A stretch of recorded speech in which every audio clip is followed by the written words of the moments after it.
ప్రభు యొక్క ఘనమైన నామాన్ని బట్టి ప్రతి ఒక్కరికి వందనాలు చెల్లిస్తూ ఉన్నాను. ఈరోజు సర్వశక్తిమంతుడైన జీవం కలిగిన దేవుడి సన్నిధిలో నువ్వు చేతులెత్తి ఆయన స్తుతించు. నీ శత్రువులు ఎవరైనప్పటికీ కూడా నిర్గమకాండము 17:9 రీతిగా మోషే యెహోషువతో మన కొరకు మనుషులను ఏర్పరిచి వారిని తీసుకొని బయలు వెళ్ళి అమాలేకీలతో యుద్ధము చేయము. రేపు నేను దేవుని కర్రను చేత పట్టుకొని ఆ కొండ శిఖరం మీద నిలిచెదను. యెహోషువ మోషే తనతో చెప్పినట్లు చేసి అమాలేకీలతో యుద్ధమాడెను. మోషే అహరోను హూరు అనువారు ఆ కొండ శిఖరం ఎక్కిరి. మోషే తన చెయ్యి పైకెత్తినప్పుడు ఇశ్రాయేలు గెలిచిరి. మోషే తన చెయ్యి దించినప్పుడు అమాలేకీలు గెలిచిరి.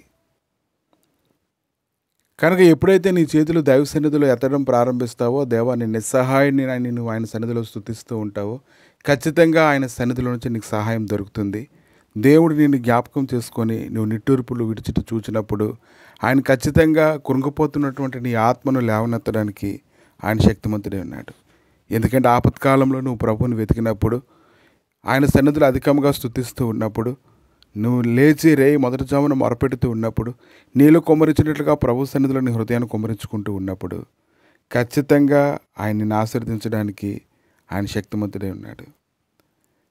కనుక ఈ దినాన నువ్వు చేతులెత్తుట ఆయనకి ఎంతో ఇష్టమై ఉన్నది. నువ్వు చేతులెత్తుట ద్వారా నీ శత్రువులందరూ ఓడిపోతారని ప్రభు దినాన్ని మాట్లాడుతూ ఉన్నారు. మోషే చేతులు బరువెక్కగా వారు ఒక రాయి తీసుకుని వచ్చి అతను దాని మీద కూర్చున్నట్టుగా దాన్ని వేసిరి. అహరోను హూరులో ఒకడు ఈ పక్కను ఒకడు ఆ పక్కను అతని చేతులను ఆదుకొనగా అతని చేతిలో సూర్యుడు అస్తమించే వరకు నిలకడగా ఉండెను. అట్లు యెహోషువ కత్తి వాడి చేత అమాలేకు రాజును అతని జనులను గెలిచెను. చూడండి, దైవ సన్నిధిలో నువ్వు ఎంతసేపు అయితే చేతులు ఎత్తుతావో నీ శత్రువు ఓడిపోయేటంత వరకు కూడా ఈ దినాన్ని నువ్వు చేతులు ఎత్తవలసినటువంటి వ్యక్తివై ఉన్నావు. కనుక ఈ దినాన్ని నువ్వు గ్రహించుకోగలిగితే నీ జీవితకాలం అంతా కూడా ఆయన సన్నిధిలో నువ్వు చేతులు ఎత్తడానికి ఆయనతో నిబంధన చేసుకోగలగాలి. కష్టకాలంలో ఆయనకు నువ్వు మొరపెట్టాలి. అప్పుడు ప్రభు ఖచ్చితంగా మోషేకి ఎలాగైతే చేతులు పైకెత్తినప్పుడు విజయాన్ని ఇచ్చారో అలాగే ఈ దినాన ప్రభు కూడా నీకు విజయాన్ని ఇవ్వడానికి ఆయన శక్తిమంతుడే ఉన్నాడు. అట్లు యెహోషువ కత్తి వాడి చేత అమాలేకు రాజును అతని జనులను గెలిచెను. అప్పుడు యెహోవా మోషేతో, ఇట్లా నేను అమాలేకుల పేరు ఆకాశం కింద నుండకుండా బొత్తిగా తుడిచివేయదను గనుక జ్ఞాపకార్థంగా గ్రంథంలో దీన్ని వ్రాసి యెహోషువకు వినిపించుము.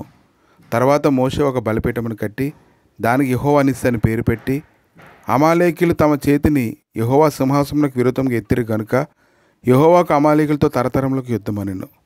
ఈరోజు ఎవరైతే నీకు వ్యతిరేకంగా ఉండి నీతో యుద్ధం చేస్తూ ఉన్నారో, నీకు వ్యతిరేకంగా పనిచేస్తూ ఉన్నారో వారందరినీ దేవుడి దినాన్ని దర్శించేటువంటి వాడుగా ఉన్నాడు. అందరినీ నీ కొరకు ఆయన కార్యం చేసేటువంటి వారుగా ఉన్నారు. కనుక ఈరోజు నువ్వు చేతులెత్తు, నువ్వు స్తుతించు. ఏ విషయాలైతే చేతులెత్తుతావో ఆ విషయాలన్నింటిలోనూ కూడా ప్రభు నీకు విడుదల అనుగ్రహించునుగాక. దేవా మీ దయగలిగిన హస్తాలకు అప్పగించి స్తుతిస్తుండగా ప్రభా నీ సన్నిధి, నీ సమాధానం, నీ కృపను తండ్రి ప్రతి ఒక్కరికి అనుగ్రహించండి నాయన.